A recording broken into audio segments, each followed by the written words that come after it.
What's good? What's good? What's good? It's your man 100 Grand Ross with The Rock Never Stops. It's 12 in a row for these boys. 12 in a row. 12 in a row. It's a hell of a game. Exciting as hell. We didn't just get Tobias Harris back. We get Jaden Ivey back. This was a hell of a game. So much to talk about, so much to get into. Can't get it all in one night, but we going to try. But what we don't get to tonight, we going to get to tomorrow morning. Trust and believe. This is going to be an interesting stretch for the Detroit Pistons. They are out here making teams just look like they just don't have enough.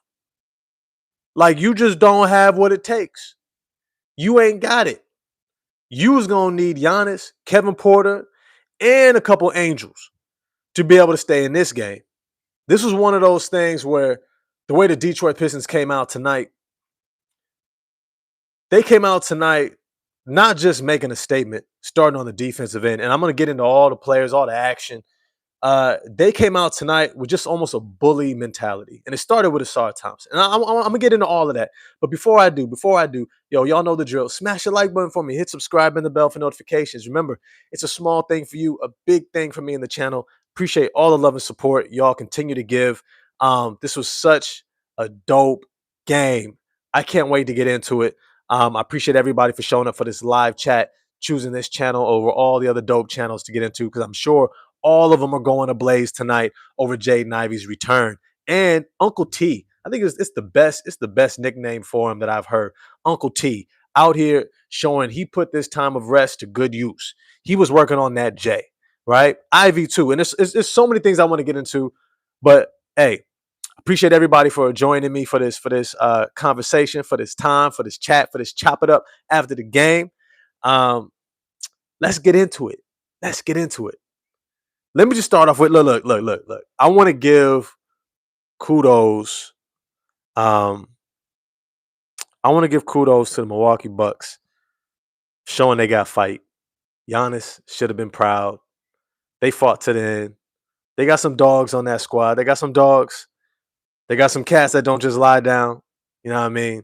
Started with Ryan Rollins all the way to Andre Jackson, Jericho Sims, Bobby Portis was in there a little bit. You know, he a little long in the tooth. He had guys like AJ Green and even Kuzma a little bit. They had dudes that were fighting. I'm gonna give them that. But they were outmatched from the very beginning, and it was clear. It was clear. What Asar Thompson was able to do to Ryan Rollins, he did what we refer to in sports as cutting off the head of the snake. Cutting off the head of the snake. What this means is that he went out there and basically took the head of the offense, the leader of the team, the leader of the pack. He went out there and said, I'm taking him out the game. I'm taking him out the game mentally, focus-wise, his ability to run the show, get guys involved, have a dominating presence. I'm gonna take him so far out the game. He's out there throwing elbows, and he's lucky we got the nice twin. Because I think Amen Thompson might have body slammed him. Amen Thompson, you don't just throw an elbow in somebody's jaw and then turn your back to him. Bruh, I don't know where you come from where you do that. If I throw an elbow, I'm looking dead at you, expecting you to come right back to me. You lucky. He's lucky he was going up against the nice twin. He's lucky that he was going up against Asar and not Amen. Amen Thompson would have gave him a 3-piece, 2 breasts and a thigh, riding both of his eyes and his jaw. I'm just saying. Yo, 12 games in a row against the Bucks. This was no small game. Yeah, remember, the Bucks are competing for a deep playoff run with Giannis. Believe it or not. Take it, leave it. That's what they're competing for. They have a championship-level coach with Doc Rivers. They have a superstar in Giannis Antetokounmpo. They got some really good young talent, strong coaching staff over there. I already talked about how Rajon Rondo has been coaching up these young point guards, having them play probably the best basketball of their careers, whether it's Ryan Rollins Cole Anthony, just got them locked in. This is a strong team. This was not a team that was going to roll over. This was not a team that was going to get overwhelmed by we're down by over 20 something points for probably like 20 plus minutes of the game. Like most teams would have been like, man, what are we doing? And they fight all the way to the end. Kudos to Doc Rivers and the Bucks and the culture and what they're building over there under Giannis Antetokounmpo and Doc Rivers. But they were outmatched from the very beginning.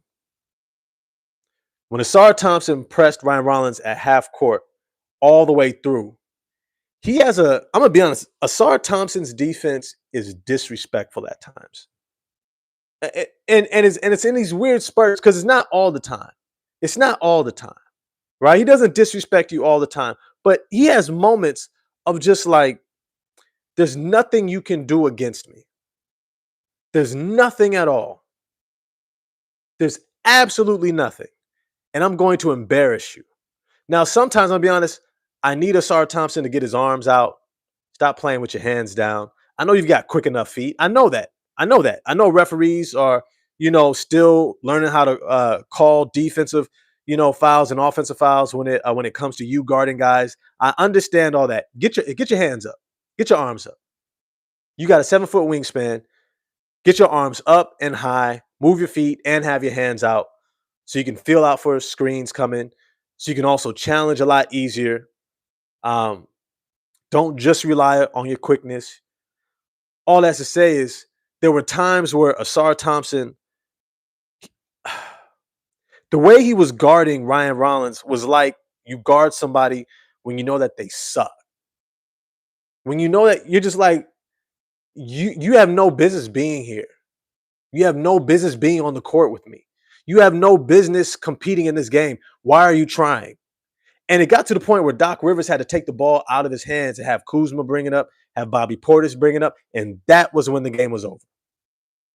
Their offense slowed down to a snail crawl, and they fell behind and never was able to overcome that. Now, to Ryan Rollins' credit, he was able to get himself back in the game. He was able to, score some in the second half, make the stat line look a little bit better. But make no mistake about it, he was taken out of the game right off top, right off the jump. Having someone who can do that, because if I only saw it against Ryan Rollins, I might be like, well, Ryan Rollins is a good player, but he's not all that. He did it to Brunson in the playoffs. He does this to everybody. He's disrespectful to everybody. He don't know how to act. He's doing stuff where you just like, bro, hey, come on, man. Let him breathe a little bit. It's almost like when you see a big brother wrestling his little brother, and he keep putting him in headlocks and different holds, and then little brother's just fighting all he can, and then other cousins like, man, come on, man, let him up, man. You just sitting on him, man. Come on now. He's trying, man. You ain't gotta do him like that. That's how Asar Thompson be doing opposing point guards. That's why he starts. That's why he's our guy. That's why he is a part of this future, part of this core, because there's only a handful of dudes who can do that. There's only, and when I say a handful, I'm talking about 1, 2, 3 stops about there that has that ability in a game to say, you go take him, no help. And he takes him out the game, not just contains him, takes him out the game. Now, it was interesting looking at the rotations. I was intrigued to see Tobias Harris back in the starting lineup. At first, I was like, you probably should have went with Stu just to maintain the continuity because he's your long-term starter. You want to see how this looks. But at the same time, I got it because I'm like, oh, yeah, Milwaukee is a really good three-point shooting team. They have a lot of shooters. And with Giannis out and starting Bobby Portis, they were going to shoot up as many threes as they could, especially from the front court. You need someone who can close out. And we saw the moment that JB Bickerstaff subbed Isaiah Stewart back into the game, all of a sudden Bobby Portis started getting off. Miles Turner started getting off, knocking down threes. So it's to say, I get the rotation. I get it. I think we see the future with Stu at power forward, but for now, I get it. The other part of this was noticing that Duncan Robinson started in place of Jaden Ivey. I may have just started Jaden Ivey because it makes it simpler in the long run. But I understand why you start Duncan Robinson, because Duncan Robinson ended this game shooting 5 of 6 from three. In fact, there's a few times they missed Duncan Robinson wide open. Asar Thompson drove baseline, and he's got to improve some of his offense. You can't keep getting under the basket and not shooting the ball. If you're going to drive through and kick to a wide open player, okay, that's one thing. You getting down there and just seeming like you don't know what to do, that can't keep happening. All this to say is that driving baseline, seeing Duncan Robinson rotate to that corner and not hitting him with the ball when he's shooting lights out, nah, bro, you gotta hit him. And I get it, because when you have a shooter of that volume shooting 5 of 6 from the 3 point line in this game, who's on the heater that he's on, it's hard to take him out of that starting lineup next to Cade. Now, let me just say this also. Uh, I appreciated the first half for Cade Cunningham. He did exactly what we wanted him to do. Pass the ball early. Pass the ball early. Get it out of your hands. Get it up the court.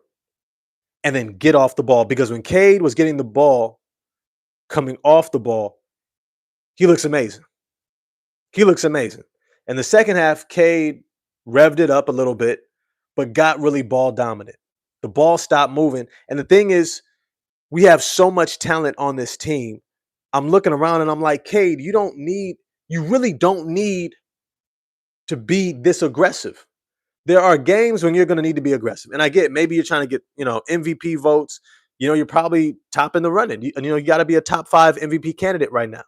Definitely an all-star, all NBA. You got to get your numbers. Okay, I get it. You had 29 and 10. I think you ended up with 29 and 10. 29 points, 10 assists, 8 rebounds. Amazing statistical line, right? But he has so many guys who are scoring the ball, right? He had so many guys who were able to create their own, not even create their own shot, just knock down shots, move without the ball, get the ball under the rim, finish, make the extra pass. I mean, there was just so much talent on the court for the Detroit Pistons. I don't know how you guard it. I don't know how you guard it. If you're the Milwaukee Bucks, it's like, hey, you get an A for effort. You get the, participation trophy. They were just better than you. They had more talent. They were bigger. They were faster. They were more athletic.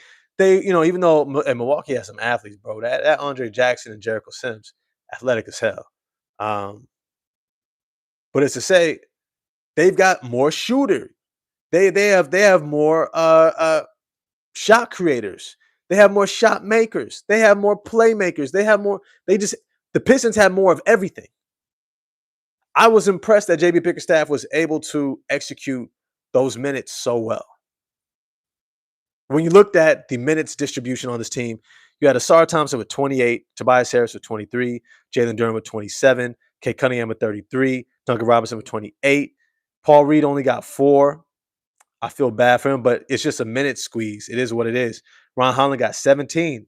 I was actually shocked, but he gave him some good minutes. This was his best Javonte Green impersonation game I've seen so far. Karis LeVert got 13 minutes, probably played too many minutes. I wish some of that would have went to Dennis Jenkins, but Dennis got 13. Javonte got 13. Ivy got 15. Isaiah Stewart got 23, right? Like, you can see the even minutes distribution. You can see the even minutes distribution. This was intentional. This was the type of conversation you have over the course of a 3-day break, and you make it clear, like, look, we're back. We're healthy. We've got a lot of guys who deserve playing time. We're going to get you in. You got to make the most of your minutes, because it is what it is. It is what it is. And this is why I was kind of saying, like, as much as I like Ron Holland getting those 17 minutes, 4 points, 2 rebounds, 2 assists, I get it. Hey, he got his minutes. He played really well for us. Somebody's going to get squeezed out, because you can't have 11 guys playing. They had 1, 2, 3, 4, 5, 6, 11 guys playing over 13 or more minutes. Paul Reed got 4.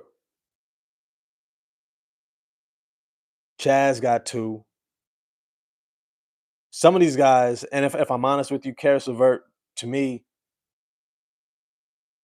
is probably the one who's going to lose. Oh, how do I say this? Karis LeVert didn't look good. He got beat multiple times in rotation. His man got the open 3, a little bit behind the play defensively, and at times a bit of a ball hog, a little bit of a black hole. He had the 1 3-pointer, but his shot creation wasn't as needed with all the talent that we had on the court. In fact, I would have rather seen Jaden Ivey creating his shot than Karis LeVert. In fact, I'd rather see Dennis Jenkins next to Jaden Ivey and them playing off each other than Karis LeVert just dribbling the air out of the ball. That's a reality. That's a reality. Let me get to some of these comments real quick, and then I want to dive into some of the things that I also saw about this game. Frank Nitty, yo, salute to you, brothers. It's good to see you in the chat. Detroit Red, it's good to see you, man. Pistons win again. Yes, sir. We got Classic 76. What's going on? Asar was out there taking lunch money in the first quarter. Bro, did you see him at the end of the half? At the end of the half, when everybody's looking at Ryan Rollins, first of all, Ryan Rollins didn't even look like he believed in it. And then you had Asar out there just like dogging him, just like in front of everybody, the clear out. Here comes the screen. The screen don't matter. He knocks the ball away, and then he just tosses Ryan Rollins disrespectfully aside. Just like ragdoll, just like, man, get out of here, bro. Get out of here. Give me the ball. Gets himself a dunk, and the next thing you know, they're coming back together. It's just he was just so disrespectful. And I loved every minute of it. Cross Allen, yo, they on a streak. What's good? What's good? Is this who I think it is, Cross Allen? It might be. It might be. Rainbow Baby Blog, what's good? It's good to see you in the chat. Curious, did you flip-flop on Dennis yet, or do you need to see more from him? I think he's proven he could be our backup point guard. Oh, Rainbow Baby, you are proving you have not been following my channel. I have been earlier than most, even though I wasn't first, to the Dennis Jenkins bandwagon. I have been supporting him for a minute. So I appreciate you coming through and catching up. I appreciate that. Yes, he's legit. Yes, he's our backup point guard. Yes, he should be getting a lot of Karis LeVert's minutes. He should be probably our first and second player off the bench, especially if Ivy continues to come off the bench. Then he should be the second guy off the bench. But Ivy should be the first one off the bench if he's going to be coming off the bench. Let me see. Rashad Walker was good. Pistons played tonight like they were ready to end the losing streak. Facts. They come out there to make it like, no, we're not doing this with y'all. We're not doing this with y'all. We're not playing around with y'all. We're getting y'all up out of here. We're going to go home. We're going to get ready for Indiana. We got a long road trip ahead of us. These are the games you want to see. You want to see them get these guys out of there. You are clearly better. You are clearly more talented. They weren't surgical. Let's be clear. That's what I wanted to see. They weren't surgical. There's a lot of rotations that they missed. There's a lot of reminders of certain guys aren't as good defensively as the statistics might seem. A lot of it really is Asar Thompson and Isaiah Stewart spearheading this defense. And then a lot of other guys who give great effort, who have really good size positionally, athleticism, wingspans, and they can get to certain spots while closing out, containing on the perimeter, and moving their feet. But they're not necessarily good defenders. They're not. There's a big difference between being able to play good defense and being a good defender. A good defender sees the plays happening and in real time is ahead of the play in anticipation. They communicate well. They do their work before their man gets the ball, and they position themselves to be able to take advantage of opportunities. A player who can play good defense gives great effort, right? When they're on the ball in a defensive stance, arms out, moving their feet, sliding their feet. They give a strong contest. Maybe they make sure that they have a strong closeout flying out at the guy. A good defender anticipates the pass to the guy who's going to take the shot. And by the time the ball gets to the player who's going to shoot it, they're already there. We used to have this saying, my coach used to say, when the ball moves, you move and beat the ball to the pass. Beat the ball to the pass. There's a lot of little sayings, right? It just made it easy to remember the expectations. But you want to beat the ball. In other words, you're anticipating, you're seeing your man in the ball, which they got caught a few times. Man, Ivy got caught staring at the ball. Karis LeVert got caught a few times staring at the ball, missing, covering their man. There was a few lapses. There was a few mental lapses throughout this game. That was a little frustrating, but we were dominating so much, it just didn't make that big of a difference. So I wasn't really tripping about it. But it's to say that this game reminded us that some of these guys are effort defenders, not necessarily great defenders.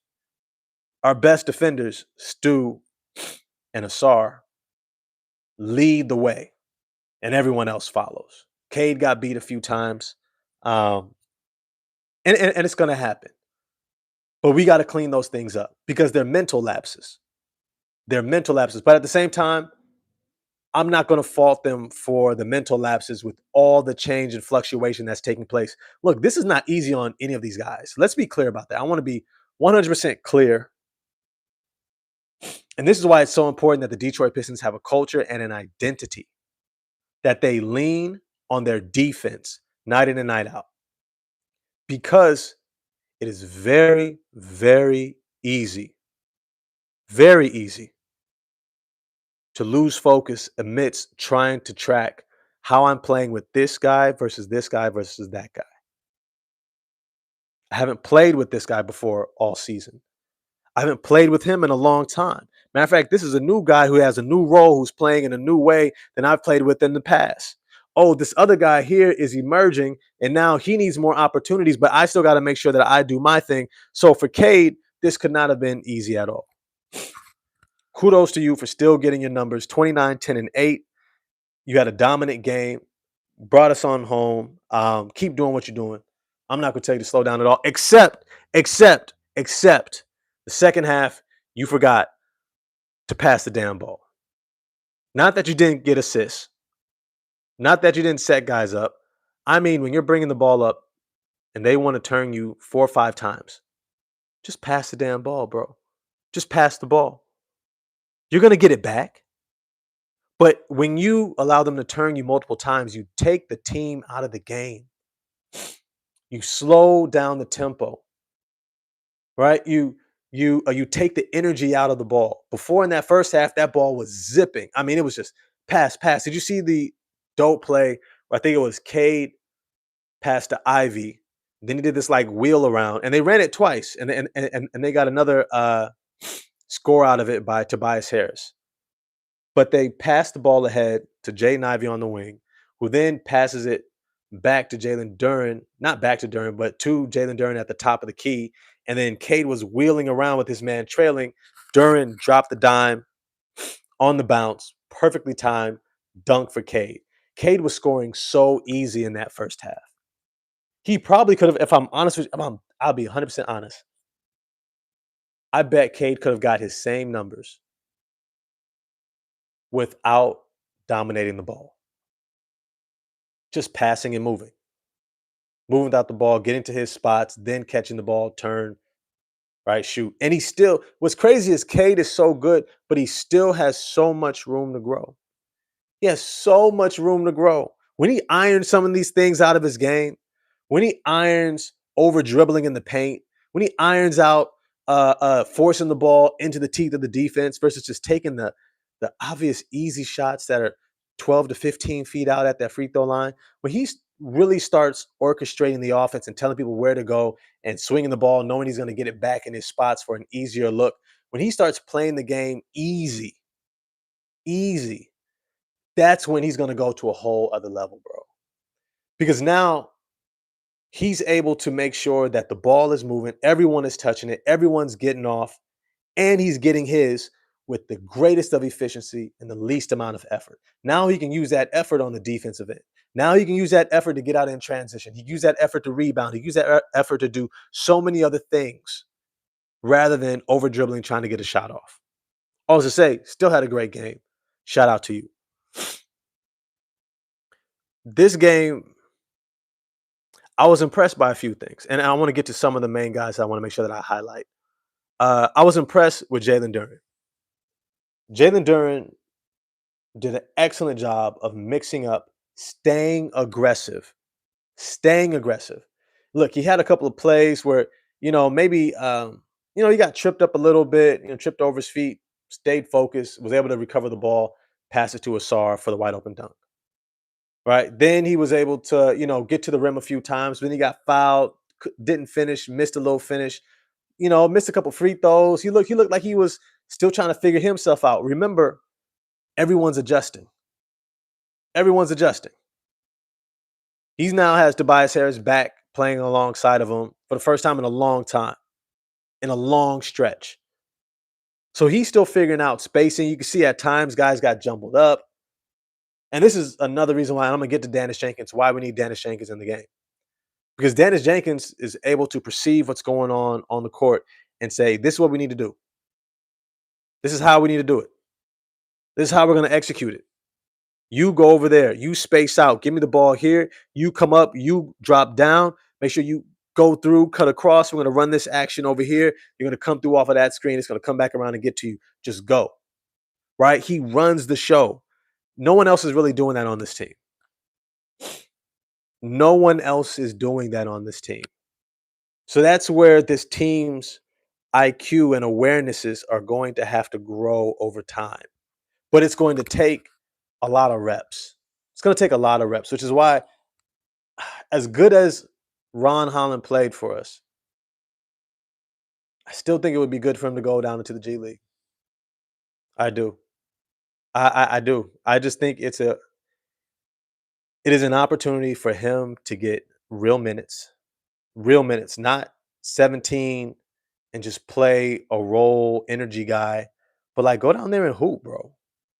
Go down there and get your shot off. I mean, I doubt it happens, especially as well as he played today. I think they're going to want to figure it out. But it's just hard giving Paul Reed 4 minutes after the way he's been playing. He got 4 minutes. You know what I mean? Like, and he wasn't necessarily having a great game in this game. They were able to finish over him, shoot over him. He didn't have the same impact that we're used to seeing from him. But it's to say that he deserves more than 4 minutes. He deserves a chance to get back into the second half, play some more minutes, and not just in garbage time. So I would have loved to have seen a tighter rotation, but I totally understand this is not a criticism at all. This is just a preference. Just a preference. Because we need to build chemistry with this new group that just keeps adding guys.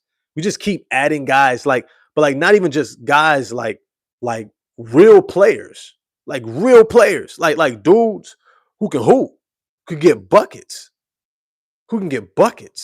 which is why I think it's so imperative that Cade is able to double down on moving the ball. Make sure that ball has energy. You pass it, he pass it, pass, and it's going around and everyone's touching the ball. It's essential because with everyone's minutes being reduced because of how deep we are, guys are going to have to figure out a way to get themselves going, and they can't get going just standing around watching you dribble the air out the ball. Even if you end up scoring, you take other people out of the game, and there's a time and a place to do it. Maybe it was when they were getting the lead back down to 17. Cade was trying to get it back up. But even then, they were able to get that lead back up because of the defense that turned into transition offense, all right, and some knockdown shots. Now, I will say this about Cade. He's starting to put some arch on his shot. I know I talked about this before. Look, if you look at a basket, if you look at a full-size basket, it's round enough to fit almost 2 full basketballs on the inside of the rim. We learned this in college, right? Fit almost 2 full-size basketballs, which means that the diameter is such that it has more than enough room to fit an NBA basketball through the hole like it's nothing. But the more arch you give it, the greater of a opportunity the ball has to get into the rim. The greater, I'm trying to say, the greater the angle that when it's coming down, it sounds confusing as fuck. I'm going to say this quick. Basically, the more arch you give it, the greater the chance it has to go in. The flatter you shoot it, the harder it is to get into the basket. It takes away the angle trajectory from getting in, and now it's more likely to hit the front of the rim or the back of the rim. Versus if you're giving it arch, it has maximal opportunity to drop straight through. Okay, I'm done with that. I'm glad to see Cade shooting threes with more arch. It showed he knocked down more of his threes. Kudos to you because we need you to start knocking down catch and shoot threes. All right, let me leave that. Let me get on to who we really want to talk about. Tobias Harris. Now I'm playing. We know we don't talk about Jaden Ivey. We got shout out to Uncle T. Tobias Harris came in firing, knocking down the shots. Had a great game. Had a great game. Shout out to you. But Jaden Ivey's return. Jaden Ivey's return. Let me say this about Jaden Ivey's return. It felt good. And I'm sure for all of y'all who watched this game, it was almost you almost just wanted to stand up. You almost wish that his first game back could have been in Detroit because you feel like everyone would have just gave him a standing ovation. Just seeing him back out there, as hard as he works, how much passion he plays with. You were just so happy to see him back out there playing. And when I saw him out there, I told y'all that when he's back out there, he will not be out there half speed. He's not going to be out there, tentative. They're not going to bring him back until he's 150%. And that's exactly how he looked. Jaden Ivey looked like he was 150% ready to go. Not just physically, but also he was settled. He was settled. He was settled. He was ready. He knew exactly what he was looking for. He got to his spots. He played his game, was able to create for others a little bit, and he was able to be extremely effective for us. Extremely effective for us. Jaden Ivey's play out there, man, I keep telling y'all how much gravity he has. Because of his speed, how much gravity Jaden Ivey has on the offensive end. There were so many times when he put his head down, everybody on defense for the Bucks had to turn and focus on what Jaden Ivey was about to do. Because all it takes is one dribble. And there's no one player who can stay in front of him. He has to have whoever his primary defender is, whether it was AJ Green, Ryan Rollins, whoever it was. They had to not only do their best to stay in front of him, but they had to utilize their help defenders to keep him out of the paint, which meant that those help defenders had to lean off of someone else. And that created open looks, whether it was Tobias Harris, whether it was Ron Holland, he forced his first three, but I did like Ron Holland's game in this game. He took the threes he was supposed to take, but he didn't settle for it. He moved without the ball, got to the rim, got some easy layup looks. Great job. But Jaden Ivey's gravity is apparent. It is apparent. And I know we had a short moment. We had a short moment at the end of the first half of Cade Ivey, Asar, Tobias, and Duren. It might have been Stu and Duren. And I said, this was the moment we were waiting for. This was the moment we were waiting for. And we can tell what that potential looks like. Because all of a sudden, that transition looked crazy. You had Asar Thompson, Jaden Ivey and Asar Thompson start off at the same place off of a defensive rebound. Ivey gets the board, turns and looks up the court. They're behind almost everybody. And then Asar kind of lingers to see if Jaden Ivey's going to give him the ball. Ivey keeps it, so Asar flies up the court along the sideline, gets ahead of everyone, completely behind the defense. Ivey flies past everyone, bringing the ball up. And now there's only one guy to beat. But here's the thing. Ivey should have thrown the ball up. Let Asar just catch and dunk. Alley-oop. Instead, he gives him a bounce pass. And then all of a sudden, now Asar Thompson is pump faking, extra dribbling. We don't score on it. Missed opportunity. But there were several plays where guys just didn't know how to play off of each other, what to do. They were just like, how do I do this? Ah, okay, okay. You are gonna go. Okay, you know what? I'm gonna give it to you. But then we also seen moments where it actually worked out beautifully. Jaden Ivey gets out ahead of the pack. Cade Cunningham passes the ball up ahead. Jalen Duren streaks down the middle. Ivey dimes him right down the middle. Catch, dunk, right? The ball hardly bounced. And this is, I think, going to be a point of emphasis for JB Bickerstaff. We don't really need to be doing as much dribbling as we're doing. Cade, Ivey, you don't need to be pounding the ball so much. Karis LeVert, you don't need to pound the ball so much. We have more than enough talent. We have guys flying around all over the court. Look, allow the ball to have energy. And this is something that the Golden State Warriors, because, I'm in the Bay, they talk about this all the time. All the time.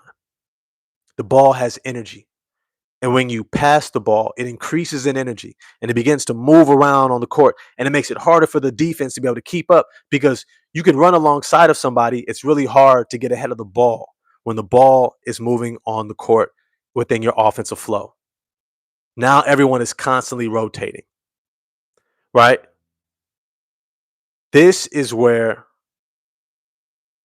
guys are going to have to get buy-in to another level. Now you're getting to the point where guys are going to have to start sacrificing parts of their game. And not to say that they aren't already doing that, but for complete games, guys are going to need to sacrifice parts of their game for the betterment of the team. Karis LeVert, you can't do all that dribbling anymore. You can't. If somebody swings you the ball, you get 1 to 2 dribbles to try to create something and then pass the ball, bro. 4, 5, 6 dribbles. You can't do that. Not in this offense, not with so many guys who have limited minutes and opportunities to get to the ball, have an opportunity to get a touch, letting the defense slow down, focus in on you, and you just heave the ball up. That's not going to work. It's just not. It's just not. We have too much talent. We have too much talent out there. Cade, it's unnecessary. It's unnecessary. Get to your spots, give the ball up, then run off the ball, get to your spot, and go right into your shot. And I think that that's, once again, it's an area that I've also talked about with Cade over and over. Cade, not only do you need to pass the ball up ahead when you're initiating offense, don't let them just sit there and turn you nonstop because you're more turnover prone, like when Gary Harris ripped you, right? But the second part is you need to learn how to get to your spots with or without the ball, without over dribbling. If you're taking more than 2, 3 dribbles at the most, you're over dribbling, bro. And it's taking your team out of the offensive flow. Now guys aren't moving without the ball because they're not anticipating you passing them the ball, right? Even though they did do a good job of moving without the ball in the second half, there was also a span of time where everything got bogged down. Everyone looked lethargic.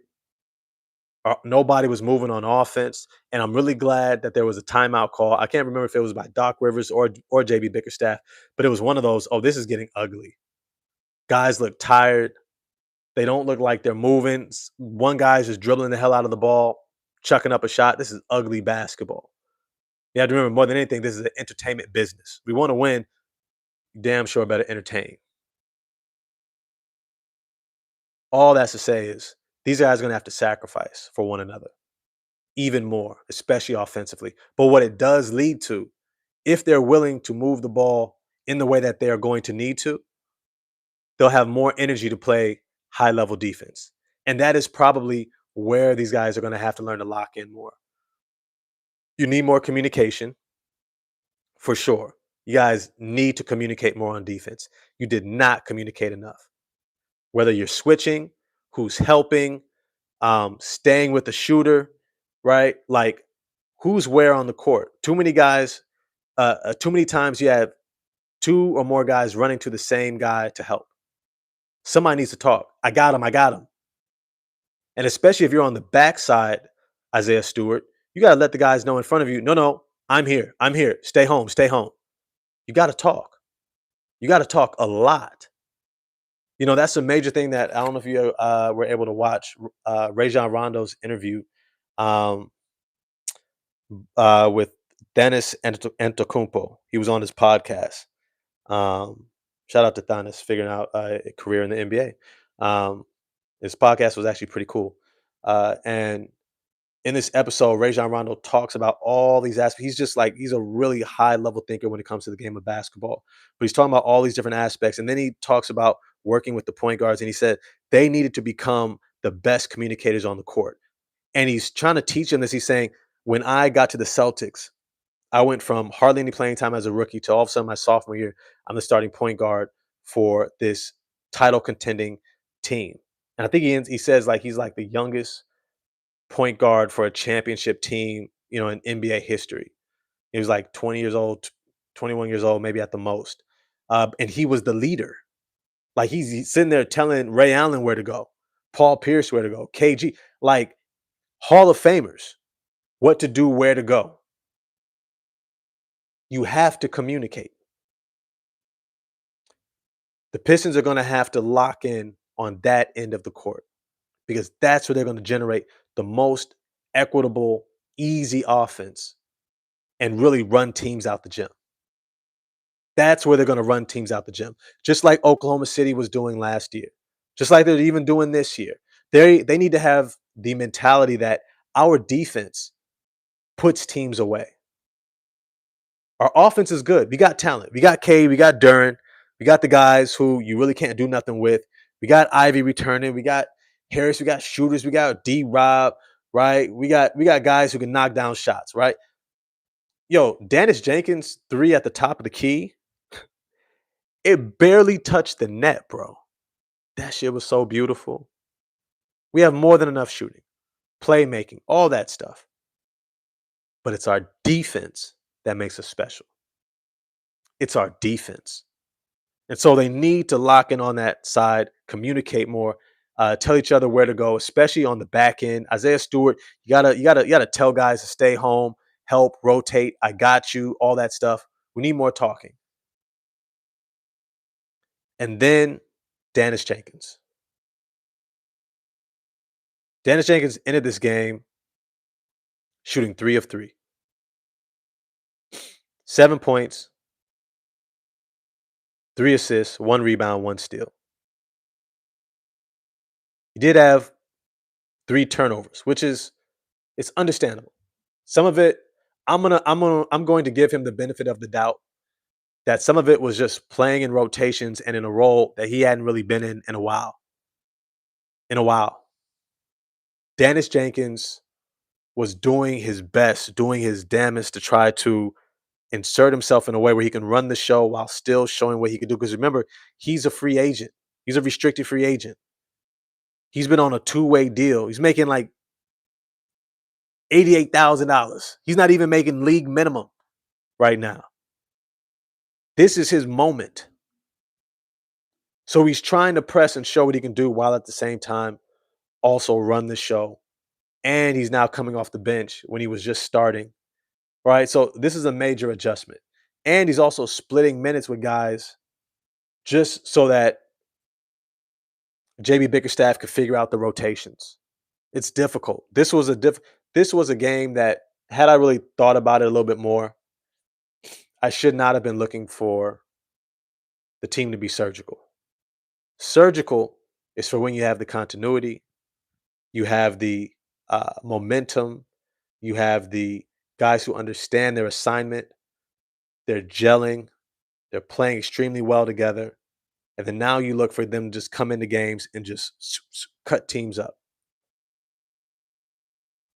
This was a game, honestly, you just wanted to see everyone buy into the culture. You want to see everybody buy into Detroit basketball, which to an extent, I feel like most of them did. Most of them did. Some of them, Karras had some lapses. Ivy, his first game back, had some lapses. Some of these guys are going to have to figure out their impact. And shout out to Javonte Green, who he's just always ready. He's just always ready. He comes in, okay, new role. Okay, I'm gonna do what I do no matter what. No matter what. And y'all saw that what he was able to do was guard Miles Turner, right? You may say I did a pod recording with Resball TV. Go check them out. They got a really cool channel, Resball TV, and we had a little dispute about it. You know, they weren't a fan of Javonte Green in the way that I am, and I was saying that Javonte Green has more trust from JB Bickerstaff than a lot of the other guys, and that he does a great job guarding a lot of these different players. And then he was arguing back that, well, he gets scored on a lot by bigs. And I'm like, well, that's because he trusts them to guard bigs, wings, guards, everyone. Right. So because he's guarding everyone, he ends up in, situations where, okay, they may be able to take advantage of him. But the head coach saw that was a better option than somebody else. Now, shout out to Ron Holland. Also, he was able to get in there in the rebound, in the rebounds, box out, get a body on guys, pull down the board. I was impressed. The reality is we were just leaps and bounds better than the Bucks. And not even as a collective team, us playing well as much as we were just too damn talented for them. We're just too much. That's why I captioned this with like, we just overwhelmed them. We overwhelmed them. I mean, what team can have a 6'7" top 1% athlete in Asar Thompson guarding your point guard? And then when he comes out the game, a 6'8", 6'10", 6'11" wingspan, top 5% athlete in the NBA gets to switch on to him coming off the bench. Like, what? Like, most teams are bringing maybe one elite defender be at the point of attack. Okay, cool. The next guy up usually is a significant drop off. There was no drop off. There was no drop off in this game. There was absolutely no drop off. It was just another big ass defender, which is why I gave Ryan Rollins so much credit, like so much, like, man, you a dog, bro, because they was giving it to you. They were trying to punk you. They was trying to push you around, bro, and you was like, nah, bro, not today. And you was going for it. You were going for it when everyone else was kind of Gary Trent didn't look like he wanted it. A lot of these other guys were kind of, passive, and you just kept coming. You kept coming. It was a pride thing. So shout out to you and Dennis Jenkins and your trainer, because whatever y'all did over the summer, yo, amazing job. Because y'all hooping. Y'all hooping. Where do I see us going from here? Look, we got Indiana in a couple of days. Yeah, we have Indiana in a couple of days. It looks like they're pretty healthy. They have, and I'll do a game preview before the game, probably on Monday morning. But Indiana has, their point guard back. I mean, not Tyrese Halliburton, but they got Andrew Nembhard. They got Benedict Mathurin. They got Neesmith is still out, I believe.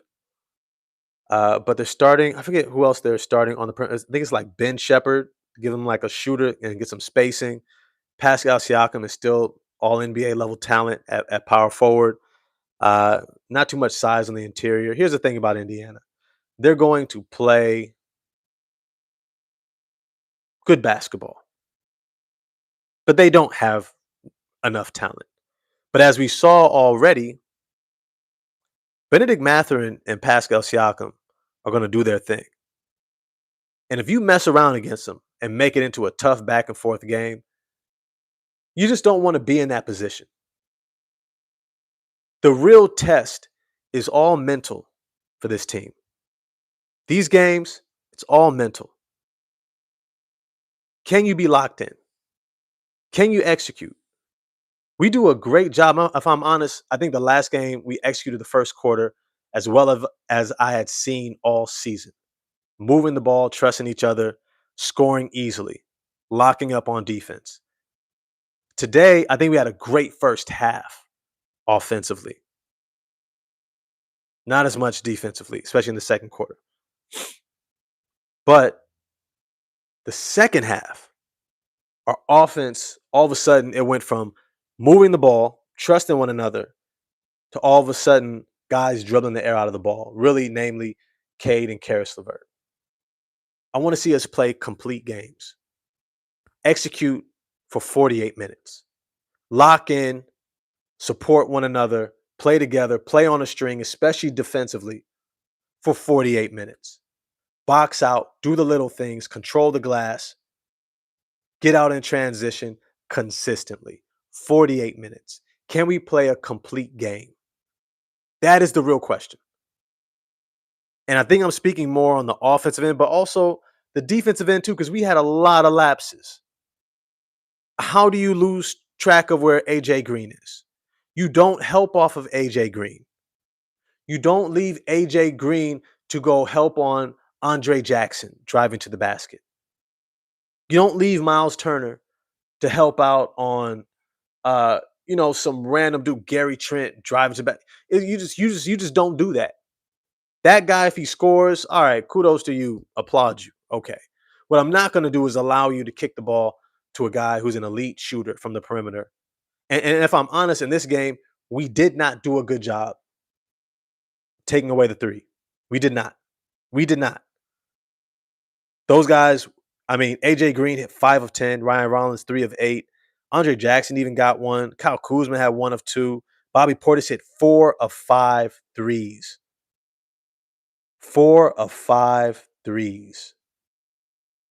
And if I'm honest, prayers up for Bobby Portis. He got kicked in the nuts by Cade. Oh boy. I don't know how he made it to the other side of the court. Maybe he just made it to that side of the court to just run and try to get to a trainer. Maybe that's what it was. He knew he was hurt because he did not come back in the game after that. It was like, bro, he got kicked. He got kicked. I was just like, oh, I'd have stopped right there on the spot. Time out. I don't care if it's their ball. Time the fuck out. I need a moment. I'd have just laid there right. Oh, God, he got kicked so hard. All this to say is prayers up for you, Bobby Portis. You played a hell of a game. And they definitely needed you because you shot 7 of 10. You were giving us the work. You were making us work. And they needed your offense. Once you were off the court, they just had no offensive firepower. Ryan Rollins was being smothered. He ended up shooting 9 of 21. AJ Green, we kept losing track of him, but end of the game, 5 of 12. Miles Turner, I keep telling y'all, Miles Turner is not that good. He's good. He's just not that. He's not an all-star. He's a serviceable starting center, and he does certain things really well at an elite level, but other things at a really poor level, like rebounding. But he can block shots and he can hit threes, but he can't really create his own shot. So it's kind of like you look at it all and it's just like, all right, you're really good, but you're not. But you're really good, but you're not. Moving forward, I think this rotation gets trimmed down somehow. I think it has to because I think against better teams, playing this many guys allows other teams to exploit you more. And I also think it doesn't allow guys who you want to be in a rhythm to finish out games for you to get into that rhythm. Namely, guys like Jaden Ivey, Dennis Jenkins, Isaiah Stewart, even. You need these guys to be getting minutes. Okay, Duncan Robinson is in the starting lineup. Tobias Harris in the starting lineup. Okay. Jenkins, Ivy, Stu are our top 3 off the bench. I need to see them coming in quick and in a hurry. I need to see those guys coming in and making the game easy for our starters. Taking pressure off offensively. Playing great defense. And that means you, Ivy. I know it's your first game back, but the lapses I've seen on defense in this game, the same lapses I've seen on defense last year before he got hurt, and the year before that, and the year before that. We need to see those three come in and show they are leading the bench mob. From there, we can go Ron, Javante, Ron, Karras. The reality is, Paul Reed is probably getting squeezed out. I think it's evident. Because what are you going to do? Unless you're going to send Ron, like I said, to the G League, which I keep saying, I think it would work. I think it would work. Send Sasser, Chaz, Ron, Bobby, Tolu down there to dominate the G League. Let them get all the shots they want.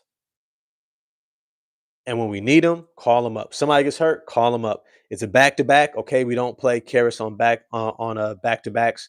Cool. If you know we're gonna sit Cade and during maybe the starting five for a game because we're rolling and we're rolling through cats, and it's 3 games and 4 nights. We want to rest them at the end of the road trip. Bet, say less. We're gonna rest them, bring them back up. They're ready to go, ready to rock. Now, if you want to sacrifice Paul Reed's minutes so that Ron Holland can get to 17, get 2 shot attempts, 3 shot. No, I'm sorry. He got a good amount of shot attempts, if I'm honest. He got Ron Holland shot 2 of 6. 0 for 0 for 3 from the 3-point line. Maybe it's worth it. Maybe it's worth it. And maybe you're thinking long term in the playoffs. We want to see if Ron can be something for us because he has incredible talent. I get that too. I get that too. He has incredible talent. Um, but if I'm honest, I still need to see Dennis Jenkins before I see Karis LeVert. It's not even close. It's not even close. Dennis Jenkins is better than Karis LeVert. Jaden Ivey, Dennis Jenkins, Isaiah Stewart should be the first 3 off the bench. Then you can go Karis. Oh, sorry. Then you can go Ron. And then it's between Karis and Javante. Paul Reed, really sorry, bro. But at least you show people what you can do, and you're on a 2-year deal, bro. So you're locked in, guaranteed for next year, I believe. Let me just triple check that out. I'm pretty sure. Pretty sure Paul Reed is on a guaranteed deal for next season. Let's see. Somebody let me know in the chat. Here we go. Paul Reed is locked in for the next 2 years. Now there is an italics for next year. Generally, that means that it's either not fully guaranteed or not guaranteed at all. The team has to pick up your option, but I think they probably will. They probably will. Yo, let me just say this. There are some problems, and this is kind of like my word of the day, word for the night before I hop off, and I'm gonna be on tomorrow morning, talk some more, and then we'll talk more Monday morning about the Indiana Pacers. Let me just say this is my word for the thing. Um, Not all problems are bad. Some problems, I think it's what I call privilege problems. Privilege problems. I go into a grocery store and there's too many options. Go into a grocery store, maybe it costs a lot. For a lot of us, we take for granted that we can grow food right outside. That we can have a tree that grows avocados, another tree that grows lemons. We take for granted that we have schools we can send our kids to or choose not to, which I do. Right? We have an option to how we want to do transportation, right? We have issues on how paved the roads are. I know I live in the East Bay, Oakland. Them roads is terrible. We have a lot of things that we deal with. Sometimes that's easy to judge it. It's easy to um, get upset, frustrated. But the reality is, one man's problem is another man's dream. And sometimes you have to sit back and kind of show some gratitude that we can even have the problems that we have. There's a lot of people out there who don't have these problems and wish they did, and wish they did. So practice gratitude every single day. Recognize the things that you're blessed with, even if it's annoying, right? Even if it's frustrating. You got a partner, you got a wife, you got a husband, you have someone that you love and care for that gets on your nerves. There's somebody out there who's lonely and wishes they had that. Your kids are annoying, getting on your nerves, talking too much. They don't pick up the toys. There's someone out there who wishes they had their kid with them. There's someone out there who wishes that they could have kids, right? It doesn't mean you don't try to change things for the better. It just means make sure you practice gratitude every single day. With that, I'm going to get at y'all next time. I'll see y'all in the morning. We're going to talk some more about these rotations, uh, Ivy's long term outlook, if he's coming off the bench or starting, what we saw from Ivy. He had such a good game. He had such a good game. He had such a good game. Stayed within himself, was extremely impactful in the minutes that he was on the court. Uh, was able to get to his spots, create his own shot. And I should have known he was going to come back because I saw an interview that was posted and he talked about being reminded of how great of an athlete Ivy was and how explosive he is. And I said to myself, like, for JB to use the term explosive means that he's observing Ivy exploding. If he's exploding in practice, then he's ready to go. He's ready to go. And I should have it should have registered. It didn't. But I already had an idea he was going to come back probably Monday. Um, so him coming back today wasn't as much of a shocker, but it still was. And it was a great shock. It was beautiful. So there's more of that conversation for tomorrow morning. Stay tuned. I love and appreciate all of y'all for showing up. Like I really do. This is like doing this channel, it gives me a lot of life. You know, I live life too. Life's not always smooth, and having a space to be able to chop it up with y'all, laugh about stuff. I know I didn't get a chance to get to as many comments today. There was a lot to talk about. Try to get to some more comments in the morning.